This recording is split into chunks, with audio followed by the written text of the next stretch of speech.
मुझे अपने बेटे का इंसाफ चाहिए, बस और कुछ नहीं चाहिए। मुझे अपने बेटे का इंसाफ चाहिए, मुझे इंसाफ चाहिए। मोदी से भी इंसाफ चाहिए मुझे अपने बेटे के लिए। कड़ी से कड़ी सजा दिलवाए इनको सबको। अब नहीं, उसकी खबर सुन के बहुत तकलीफ हुई है सबको, बहुत ही तकलीफ हुई है। उसकी बीवी बहुत दारोगदार रो रही है, बहुत ज़्यादा। उसको संभाला नहीं जा रही है बिल्कुल भी। लगता तो हमें यही है कि गैंग है इनकी एक बहुत बड़ी। इन्होंने हमारे भाई को फंसाया है। वो कभी पैसे कभी कैश नहीं लेके जाते थे। पैसे मेरे से हमेशा पेटीएम करवाते थे वो, जब भी फ़ोन या माल वगैरह लेते थे कुछ भी। पर अब की बार वो कैश लेके गए थे और बड़ा कैश लेके गए थे। अरीब जो है वो हमारे मोहल्ले का एक बच्चा है जो निहायत ही शरीफ है, आते जाते लोगों की इज्जत करता है, सब कुछ करता है। दिल्ली की सीएम रेखा गुप्ता जी से ये पूछना चाहूँगा कि जो कार्रवाई मुसलमानों के विरुद्ध हो रही है, क्या वही ताकत रखती है हिंदुओं के खिलाफ करने की?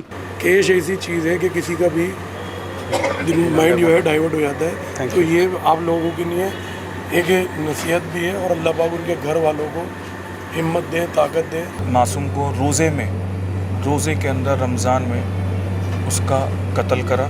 जो हत्या करने वाले हैं उनका नाम है राहुल और बाबू। इस मामले पर आपने मीडिया में किसी एंकर को चीखते चिल्लाते हुए देखा? जिन आतंकियों ने आरिज की हत्या की है, क्या उनका घर बुलडोजर से नहीं ढाया जाएगा? कोई मुसलमान संगठन वहां गया क्या हंगामा करने? उनका घर लूटने गया?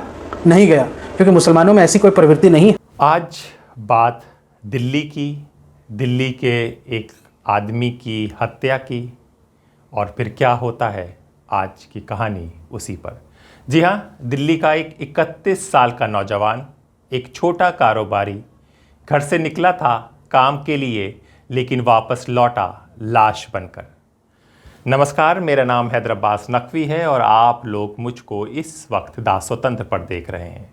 इस नौजवान का नाम था मोहम्मद आरिफ, जिसे परिवार अरीब कहकर बुलाता था। आरिफ दिल्ली में स्क्रैप के औजार का सामान का कारोबार करता था। ऐसे हज़ारों छोटे व्यापारी हर दिन मेहनत करके अपना घर चलाते हैं और बेहतर ज़िंदगी का सपना देखते हैं। तारीख थी 7 मार्च को आरिज एक नए सौदे की उम्मीद लेकर घर से निकला था। परिवार के मुताबिक वो करीब 2.5 लाख रुपए नकद लेकर हरियाणा के फरीदाबाद गया था। जी 7 तारीख को गए थे। सुबह 11:30 बजे घर से निकले हैं। ये 11:30 पौने 12 बजे घर से निकले हैं। फिर इनकी थोड़ी देर बाद इनका हम मैसेज आता है भाई के पास, छोटे वाले भाई के पास, पौने 12 बजे कि मुझे इस तरीके से पैसे डाल दे। 6,000 रुपये मैसेज आता है। अच्छा। फिर भाई मैसेज करके कहता है कि पैसे डालने हो, कितना? हाँ डाल दे। तो ये छोटा वाला भाई 12:30 बजे उसको पैसे डाल देता है। अच्छा, उसके पेटीएम में। फिर उसके थोड़ी देर बाद हमारी कोई बात नहीं होती। फिर भाभी का कॉल आता है मेरे पास। 2:30 बजे उन्होंने कॉल करके मालूम करा था कि फ़ोन स्विच ऑफ जा रहा है। इनका कॉल आता है मेरे पास कि भाई फ़ोन स्विच ऑफ जा रहा है। ऐसा तो कभी नहीं होता। वो कभी फ़ोन पावर बैंक साथ लेके घूमते हैं। कभी ऐसा नहीं होता कि फ़ोन बंद हो जाए इनका। कभी बंद होने वाला होता है तो भाभी को पहले ही मैसेज कर देते हैं कि मेरा फ़ोन बंद हो जाएगा, परेशान मत होना। फिर हमने सोचा कि ऐसे बंद हो गया होगा, चार्जिंग ख़त्म हो गई। हम थोड़ी देर 1-1.5 घंटे ऐसे इंतज़ार करते रहिए। फिर जब टाइम ज़्यादा निकलता रहा, बात नहीं हुई हमारी कुछ भी, फिर हमें थोड़ा वैसा सीरियस मामला लगने लगा। उसके बाद हम चांदनी बेल थाने गए। वहाँ जाके हमने यही बताया कि भाई हमारा गया था, इस तरीके से मिसिंग है, हमारी इसकी कोई खबर नहीं है, उसका फ़ोन भी स्विच ऑफ जा रहा है, कोई खबर नहीं है। फिर उनकी तरफ से कोई रिस्पॉन्स सही तरह नहीं आया। फिर भाई के रिलेटिव में कोई है, उन्होंने जाके बात करी तो उन्होंने थोड़ा दिखाया, आश्वासन दिया। उसे बताया गया था कि वो वहाँ स्क्रैप का अच्छा माल है, अगर सौदा हो गया तो कारोबार आगे बढ़ सकता है। लेकिन जो होने वाला था वो आरिफ को, उसके घर वालों को नहीं पता था। मुझे अपने बेटे का इंसाफ चाहिए, बस और कुछ नहीं चाहिए। मुझे अपने बेटे का इंसाफ चाहिए। मेरे तो बाजू था, हर चीज़ मेरे काम में आता था। मेरे अब्बा के भी अपने काम में आता था, दवाइयाँ वाइयाँ सब वही लाता था, और भाई करते थे काम, मगर सारा काम वही करता था अपने अब्बा का। सबको मुझे इंसाफ चाहिए, मोदी से भी इंसाफ चाहिए मुझे अपने बेटे के लिए। कड़ी से कड़ी सजा दिलवाए इनको सबको। 4 दिन से मुझे उम्मीद थी कि आ जाएगा मेरा बेटा, मगर वो आया नहीं। अब नहीं, उसकी खबर सुन के बहुत तकलीफ हुई है सबको, बहुत ही तकलीफ हुई है। उसकी बीवी बहुत दारोगदार रो रही है, बहुत ज़्यादा। उसको संभाला नहीं जा रही है बिल्कुल भी। वो सौदा नहीं, एक साजिश थी। पुलिस जांच के मुताबिक आरिज को राहुल और बाबू नाम के 2 लोगों ने फरीदाबाद के बल्लभगढ़ इलाके में बुलाया। पहले भरोसा दिलाया, फिर उसे जंगल की तरफ ले जाया गया। वहाँ पहुँचते ही पहले उससे पैसे छीने गए, फिर स्कूटर भी छीन लिया गया और इसके बाद जो हुआ वो बेहद खौफनाक था। दिल्ली पुलिस अभी तक हमारा बहुत साथ दे रही है। दिल्ली पुलिस ने ही ये सारी इन्वेस्टिगेशन करी है फरीदाबाद जाकर। दिल्ली पुलिस सारे जो मुजरिम हैं उन सबको पकड़ा है उन्होंने अभी तक। फरीदाबाद पुलिस ने अभी तक हमारे साथ कुछ नहीं करा, जो सपोर्ट वाली बात होती है। हमें फरीदाबाद वाली पुलिस पे कोई भरोसा नहीं है। लगता तो हमें यही है कि गैंग है इनकी एक बहुत बड़ी। इन्होंने हमारे भाई को फंसाया है। वो कभी पैसे कभी कैश नहीं लेके जाते थे। पैसे मेरे से हमेशा पेटीएम करवाते थे। वो जब भी फ़ोन या माल वगैरह लेते थे कुछ भी, पर अब की बार वो कैश लेके गए थे और बड़ा कैश लेके गए थे। तकरीबन 2.5-3 लाख रुपया था उनके पास। तो वो माल लेने गए थे, हमें सुबह बता के गए यहाँ से कि मैं फरीदाबाद जा रहा हूँ माल लेने। वो अक्सर जाते हैं, उन्होंने बताया कि फरीदाबाद जाऊँगा मैं। उनका फेरी का ही काम है, स्क्रैप की फेरी फेरते हैं वो, टूल्स वगैरह जो होते हैं। तो जब हमने कंप्लेंट वगैरह दर्ज करा दी, अब धीरे धीरे हमारे क्लू मिलते रहे, तो दिल्ली पुलिस ने बहुत अच्छा हमारा साथ दिया है। अब हमें ये है कि हमें इंसाफ चाहिए। जिन लोगों ने हमारे भाई के साथ गलत करा, हमें उनके ऊपर कड़ी से कड़ी कार्रवाई चाहिए। अभी तक 2 से 3 लोग पुलिस ने अरेस्ट कर रखे हैं, जो उस ग्रुप के गैंग के हैं लोग जिन्होंने हमारे भाई को मर्डर करा है। पुलिस के मुताबिक आरिज की बेरहमी से हत्या कर दी गई। हत्या के बाद उसकी लाश को फरीदाबाद के जंगल में फेंक दिया गया। ये शख्स जो है दिल्ली के रहने वाले था। चांदनी महल थाना में इनका गुमशुदगी की रिपोर्ट दर्ज हुई थी। जब इसके लास्ट कॉन्टैक्ट के साथ बुलाकर दिल्ली पुलिस ने पूछताछ की तो उसने ये माना कि उसने इसकी हत्या कर दी। तो उसको निशानदेही कराने के लिए वो यहाँ हमारे सेक्टर 60-61 में आए थे।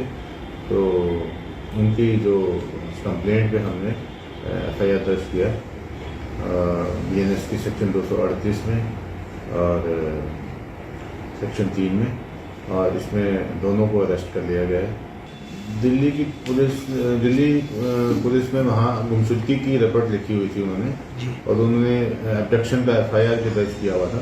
तो जब उन्होंने उससे इंटेरोगेशन किया तो उसने माना कि भाई मैंने उसकी हत्या कर दी और उसको बॉडी को सेक्टर 60 में डिस्पोज ऑफ कर दिया। दिन बीतते गए, घर में बेचैनी बढ़ती गई, फ़ोन लगातार बंद, कोई खबर नहीं। आखिरकार परिवार ने दिल्ली चांदनी महल थाने में गुमशुदगी की रिपोर्ट दर्ज कराई। जांच में पता चला कि आखिरी बार आरिज की बात हुई हर्ष नाम के युवक से हुई थी। हर्ष से पूछताछ हुई तो उसने बताया कि उसका फ़ोन राहुल के पास था।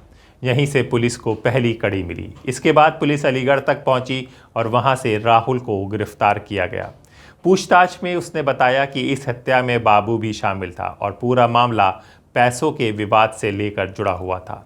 अरीब जो है वो हमारे मोहल्ले का एक बच्चा है जो निहायत शरीफ है, आते जाते लोगों की इज्जत करता है, सब कुछ करता है। आज मैं दिल्ली की CM रेखा गुप्ता जी से ये पूछना चाहूँगा कि जो कार्रवाई मुसलमानों के विरुद्ध हो रही है, क्या वही ताकत रखती है हिंदुओं के खिलाफ करने की? आज एक माँ का लाल उजड़ा है, इस गली का एक बेटा गया है जो सबका ध्यान रखता था, बच्चों को प्यार करता था, आज वो मारा गया है। तो इसके लिए क्या कार्रवाई करना चाहेंगी? मैं ये चाहूँगा कि जो मुसलमान के साथ कार्रवाई हो रही है वही कार्रवाई जो है इन लोगों के साथ होनी चाहिए। इन्हें सख्त से सख्त सज़ा मिलनी चाहिए, इन्हें फांसी की सज़ा होनी चाहिए।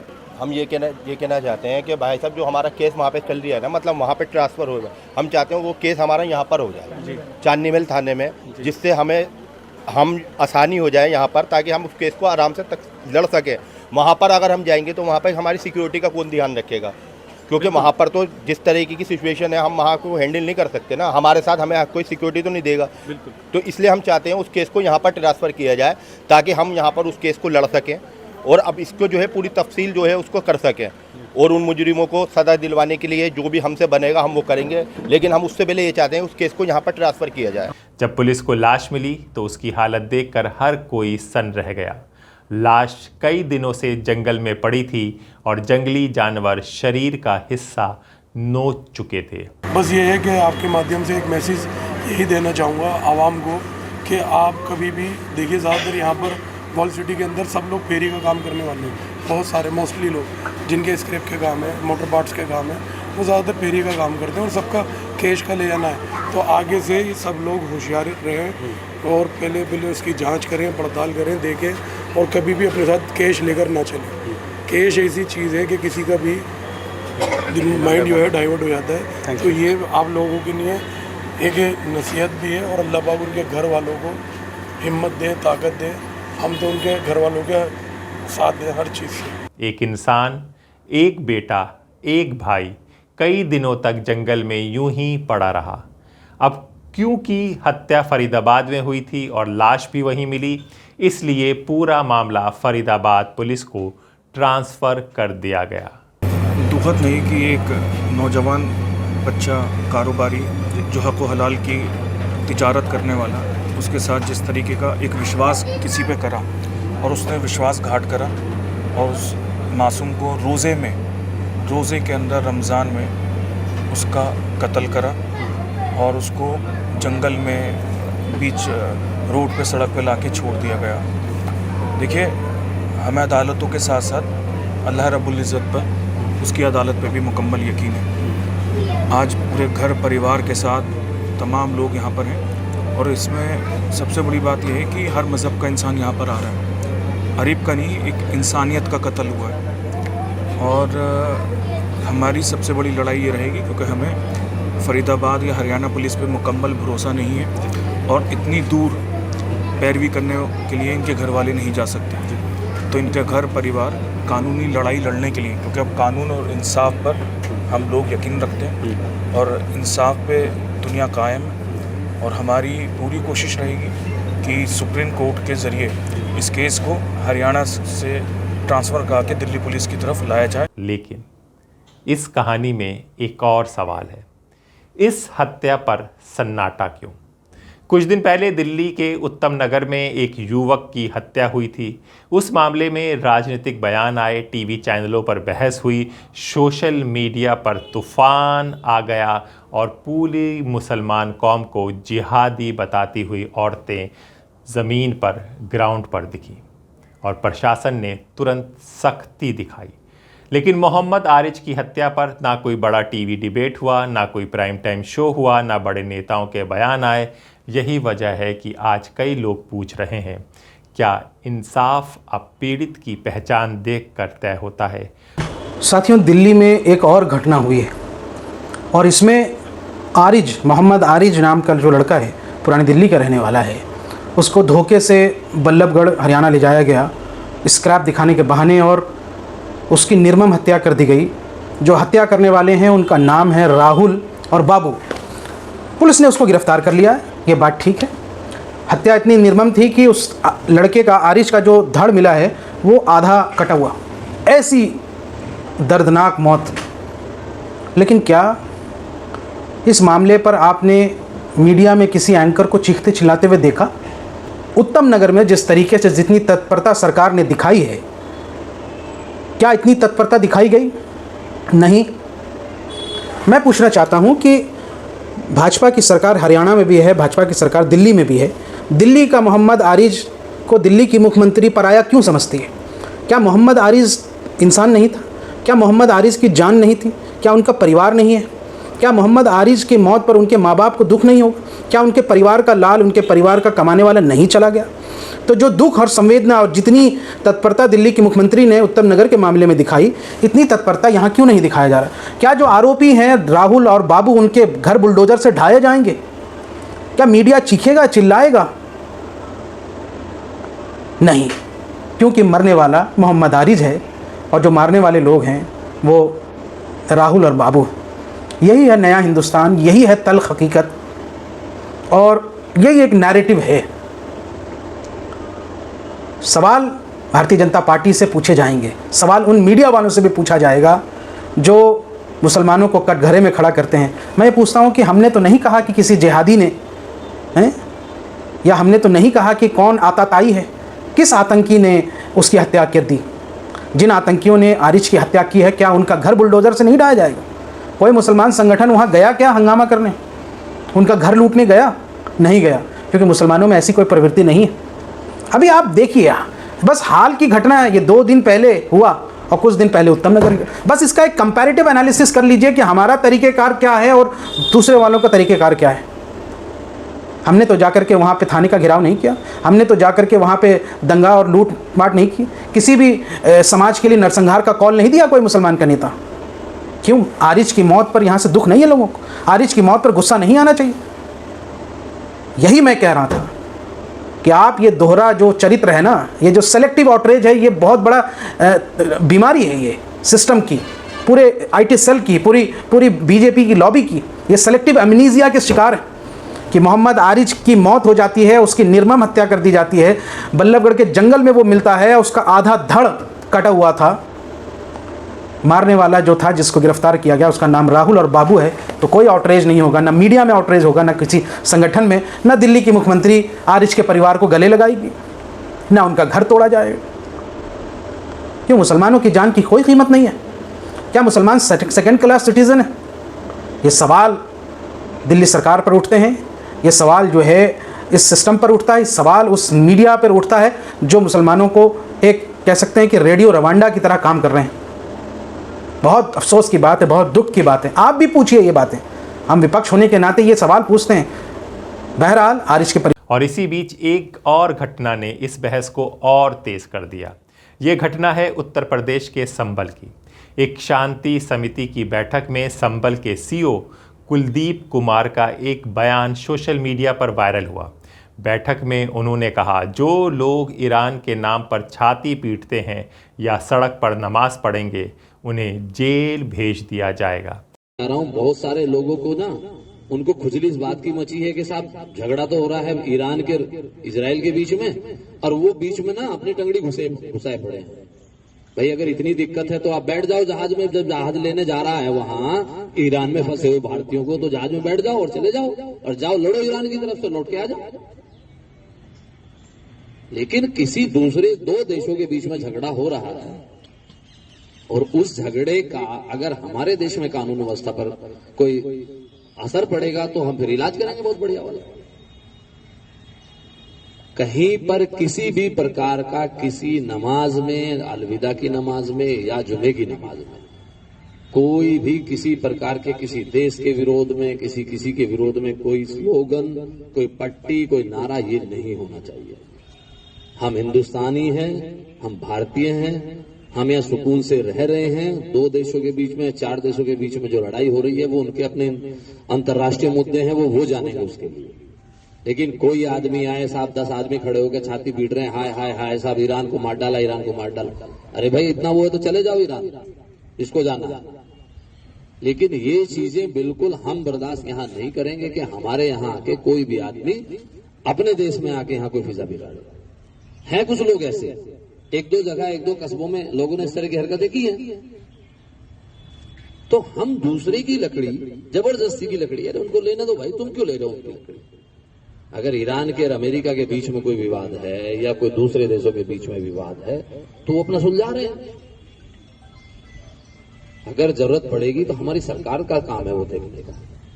लेकिन हम इस तरह से कोई ऐसा काम करें जिससे लोकल लेवल पे स्थिति खराब हो जाए या लैंड ऑर्डर की समस्या है, आपस में कोई वैमनस्य आए, कुछ आए, तो वो चीज कतई बर्दाश्त नहीं होगी। ये चीज आप सबको एक बार बता दीजिएगा। और पुलिस पर वहां तक इलाज करती है कि जहां वो पोस्टर छपते हैं ना, जहां वो स्लोगन लिखे जाते हैं, फिर उन तक का इलाज होता है। तो ऐसी सिचुएशन ना हो। प्यार और सौहार्द का त्योहार है, मीठी सिवैयों का त्योहार है, तो जरा से उसमें मिठाई में कड़वाहट 1 मिनट में घुल जाती है, तो ऐसा किसी आदमी को भी ऐसा मत करने दीजिए। और मैंने देखा है कि कुछ लोग केवल इंस्टाग्राम की रील बनाने के चक्कर में और कह रहे साहब ईरान के साथ ये हो गया, खामेनेई को मार दिया, ये कर दिया, वो कर दिया, इस चक्कर में केवल रील बनाने के चक्कर में आए और भाग गए। तो ये चीजें कतई मत होने दीजिए। आपके कस्बे का या आपके मोहल्ले का या आपके शहर का कोई भी आदमी, एक ही आदमी फिजा बिगाड़ने के लिए बहुत हो रहा है। खुराफाती एक ही खुराफात, फिर उसको मिलके सब सारे लोग मिलके भी जब उसको संभालते हैं ना, तब भी बहुत वक्त लग जाता। आपने देखा कि संभल अभी तक भी अपनी मुख्य धारा में नहीं आया। तो ये चीज जो मैंने आपको तीसरा बिंदु बताया है, इस पर आपको विशेष ध्यान देने की आवश्यकता है। किसी को भी ऐसे व्यक्ति को कोई ऐसी चीज मत करने दीजिएगा, वो चाहे किसी देश के खिलाफ है, कुछ भी है, ये हमें मतलब नहीं है, वो उनका मुद्दा है, वो जान, हमें किसी बात से मतलब नहीं। बांग्लादेश में क्या हो रहा है या कहाँ क्या हो रहा है वो उनके विषय है, हमारे विषय थोड़ी ना है। या साहब ईरान में खामेनेई को मार दिया, या अमेरिका तो साहब अत्याचार कर रहा है, ये कर रहा है। अरे भाई 56 कंट्री है, इस्लामिक कंट्री, वो सब कर लेंगे अपना। तो हमें उसमें कोई चीज अपने ऊपर नहीं लानी है कि उसके लिए हमारे यहाँ का कोई माहौल खराब हो। ये चीज बिल्कुल आप लोग ध्यान रखिएगा। एक अगला विषय ये है, एक थाने में संभल के सर्किल में ये विषय आया था कि सब इस पर AIM के शौकत अली ने तीखी प्रतिक्रिया दी। उन्होंने सवाल उठाया, क्या समझ रखा है आपने मुसलमानों को? कोई भी आएगा और कुछ भी कहकर चला जाएगा। उन्होंने ये भी कहा कि एक पुलिस अधिकारी को संविधान की शपथ के अनुसार भाषा का इस्तेमाल करना चाहिए। यानी एक तरफ एक कारोबारी की हत्या पर खामोशी और दूसरी तरफ ऐसे बयान सामने आते हैं जो समाज में नई बहस छेड़ देते हैं। अभी थोड़ी देर पहले सोशल मीडिया पे किसी यूपी तक या आज तक पर एक वीडियो प्रकाश में आया जिसमें असमौली के जो सीओ है, जिनके पास अतिरिक्त प्रभार संभल का है, चूंकि संभल के सीओ छुट्टी पर गए हुए हैं, जिनका नाम कुलदीप सिंह है, मुसलमानों की पीस कमेटी की मीटिंग ले रहे थे, जिसमें मुसलमानों को धमकाते हुए नजर आ रहे हैं। कह रहे जिसने रील बनाया मैं उसकी रील बना दूंगा, जिसने सीना पीटा उसको ईरान भेज दूंगा और ईरान चले जाए। भाई साहब, आप कौन होते हैं? आप रील बनाएंगे, क्या करेंगे? आप बहुत करेंगे, आप जेल भेज देंगे। अगर हम कोई ऐसा काम करते हैं जो गैर संवैधानिक है तो आप हम पर मुकदमा करिए। आप हमको धमकी दे रहे, सबसे पहला मुकदमा तो आपके ऊपर होना चाहिए। आप धमका रहे वहां मुसलमानों को बैठा करके। आपने क्या समझ रखा है मुसलमानों को? कितना कमजोर समझ रखा है मुसलमानों को? हर कोई आएगा मुसलमानों को बोल करके चला जाएगा। इसके पहले सीओ अनुज, उसने भी यही काम था, गोलियां मार दी मुसलमानों को, उसने हीरो बन गया वो, कंधे पर गदा लेकर के वर्दी की हालत में। तो आप अपना नंबर बढ़ाना चाहते हैं, इसलिए आप बाकायदा लाउडर लेकर के और माइक लगा करके और उसको वीडियो रिकॉर्ड करके, इसलिए आपने उसको सोशल मीडिया में डाला। मुसलमानों को आप लोग कितना बेइज्जत करना चाहते हैं, आप गलत कर रहे हैं। इस देश में अगर संविधान को सबसे ज्यादा कोई मानता है तो मुसलमान मानता है, लेकिन इस तरीके की आपकी भाषा कहीं से नहीं लगती है कि आपने ओथ ली है, संविधान के नाम पर आपने ओथ ली है, कहीं से नहीं लगता। ऐसा लगता है किसी गली का लुच्चा और लफंगा और क्रिमिनल की भाषा आपकी लग रही है। कहीं से नहीं लग रही कि आप एक IPS अधिकारी हैं। या तो ये आप इस भाषा का इस्तेमाल सिर्फ इसलिए कर रहे हैं कि हमारे प्रदेश के मुख्यमंत्री भी इसी तरीके की भाषा का इस्तेमाल करते हैं, आप उनको खुश करने के लिए, उनकी निगाह में अपने नंबर को बढ़ाने के लिए आप इस तरीके की भाषा का इस्तेमाल करते हैं। दूसरी चीज ये है कि मैं उन मुसलमानों से कहना चाहूंगा कि जो इन पीस कमेटी की मीटिंगों में जाते हैं, आप क्यों जाते हैं? आप क्यों जाते हैं इन पीस कमेटी की मीटिंग में जहां पर आपको धमकाया जा रहा है? मत जाइए, ऐसी मीटिंगों का बहिष्कार करिए, ऐसे अधिकारियों का बहिष्कार करिए। ये बुलाए तो भी मत जाइए आप। इस देश में अगर कोई सबसे ज्यादा संविधान को मानता है तो मुसलमान मानता है।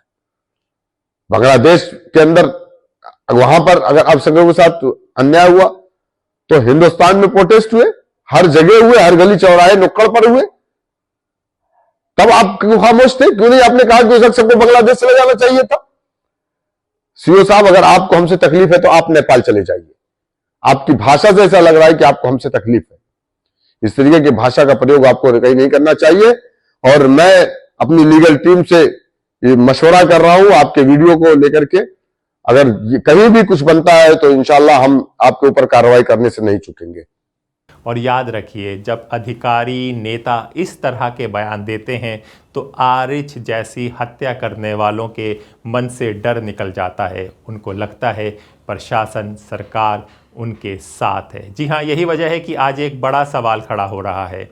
क्या हमारे समाज में नफ़रत का माहौल बढ़ रहा है?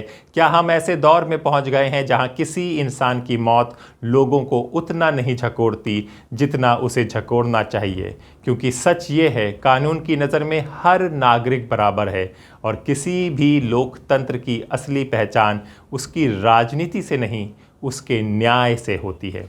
आज मोहम्मद आरिच का परिवार यही पूछ रहा है। उनका बेटा, उनका भाई, उनका सहारा अब इस दुनिया में नहीं है, लेकिन सबसे बड़ा सवाल अभी भी बाकी है, क्या उन्हें इंसाफ मिलेगा या फिर ये कहानी भी खबरों के शोर और सियासत की बहसों में खो जाएगी? जो भी होगा, द स्वतंत्र है आपको सच बताने के लिए।